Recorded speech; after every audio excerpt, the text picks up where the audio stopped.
Hello and welcome to another episode of It Came from the Page. And this is the first episode in a little series that I want to try out. We'll see if people like this, to see if people are interested in these.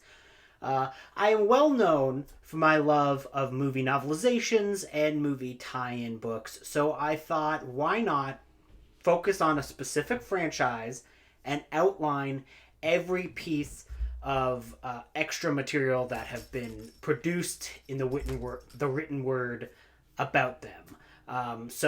For example, today we're going to be talking about Terminator. So, a few things before we start talking about the topic of this thing. I'm not including comics in this, just because there's a lot and there's so many different publishers of all the Terminator comics. They also, 90% of them are terrible. I've read a lot. Oh, God. And two, the only series that I do not have that I could show you in person is the YA series Terminator 2, The New John Connor Chronicles, which came out in the early 2000s, nearly 10 years after the film they're named after. But again, we'll get into that as we go. So, easiest way to start out talking about the topics of every movie tie-in book produced for a franchise is to do the tried and true method of novelizations. Now, Terminator is a very interesting case study in the world of novelizations because there are actually two of them. One that was released in the UK, which is written by Sean Hudson. Yes, that Sean Hudson, a very famous writer. And the second novelization produced in North America, which is by Randall Frakes and Bill Wisher. So there are two different novelizations. Now, this one, I've heard it said, is a little bit more in depth because it's a bit longer. So this one actually has access, seemingly, to the original script because they go into more detail and there's extra stuff that maybe isn't in the movie there. And this one is more of a kind of just a low-down retelling of the film itself. I've not read any of these yet, but the point of this is to give a history, so I'm not going to tell you how the books are, because I haven't read a lot of these. But yeah, so that's a really interesting oddity, that there are two novelizations for one film. Now, the second one, there's no two novelizations, there's only one, and that is the Terminator 2 novelization. And as you can see, this is also by Randall Frakes. So again, I do believe that they had a script for this. There was a little bit more involvement from the studio to make this novelization. So that's why you get that. Interestingly enough, the cover for this is not a movie poster cover. This is an original... Well, it's not an original image. I think that this does appear in the film. But this is an image of Arnold Schwarzenegger. So that's a little bit interesting because a lot of times novelizations, in order to get you to pick them up, have the movie poster on them. And especially for a film like Terminator 2, which is a very, very popular, is a very big budget film of the time, you would think they would do that, but they did not. Then we get... Oh, and it's worth noting that both of the North American ones are by Bantam Spectre. That's a publisher. And the UK publisher is Star. For Terminator 3, this one is published under Tor. So Tor had the license for Terminator 3 for a little bit. And as you will see when we go through the movie tie-in books, you will see how they used it. This one has a very famous image. I do believe this was a movie poster, one of the many for Terminator 3, The Rise of the Machines.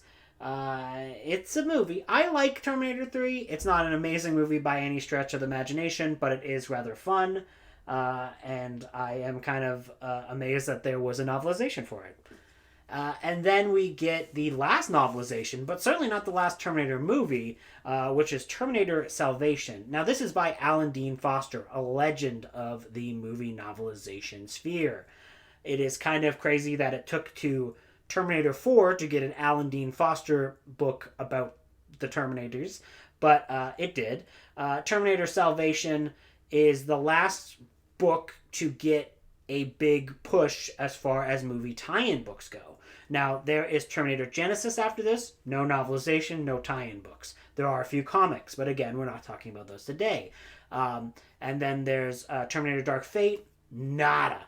I don't believe there was any tie-in material at all for that. There again, I might be wrong. There might be a comic book here or there, but it is this interesting thing of it just stopped after this. Now, Titan Books, if you have been following the channel a lot, you will see I talk a lot about Titan Books because they have the license to Alien and Predator. So it is interesting that they were all in the same little licensee for a little bit.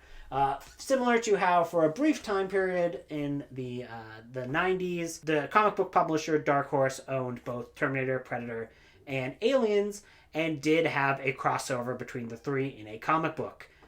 It's bad. It's real bad. Some of the other crossovers, none of them will be appearing in the literature form, but, Terminator has crossed over into Mortal Kombat. He's fought RoboCop. His legacy in video games is a little bit more well documented, let's just say.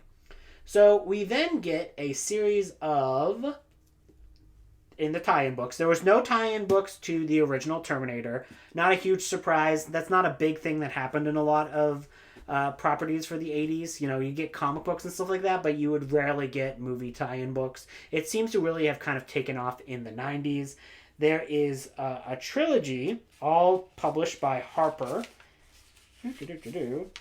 And these were all, interestingly enough, they were all published around 2003, 2004. Now, this is where we're getting into the very weird thing about Terminator comics and the Terminator franchise in general. The rights are very messy for the Terminator franchise, or at least they were for a time. Because if you know anything about the Terminator franchise, you would know in 2002, 2003, that era was the ramping up and release for Terminator 3. But all of the books I'm about to show you are clearly labeled as being Terminator 2 books. And that's because they got the license to do things under Terminator 2, not under Terminator 3. So, we have a trilogy, and they are all done by an author called S.M. Sterling. We have The Future War, The Infiltrator, and The Rising Storm. Near the same time as Harper was doing Terminator 2 books, there was also a company called iBooks that was doing Terminator 2 books. They did the aforementioned New John Connor Chronicles, those 3 books, and then they also released Terminator 2 Hour of the Wolf. Now, this seems to be the only Terminator book, aside from those original 2 novelizations, that have had any level of worth. This one is the only one that really kind of goes for a little bit pricier online. Same with the other iBooks, the ones that I don't own, the New John Connor Chronicles. Those are the only books in this kind of franchise that have retained any sort of worth. So yeah, they were doing Terminator 2 stuff when Terminator 3 was on its way, and in some cases was already out.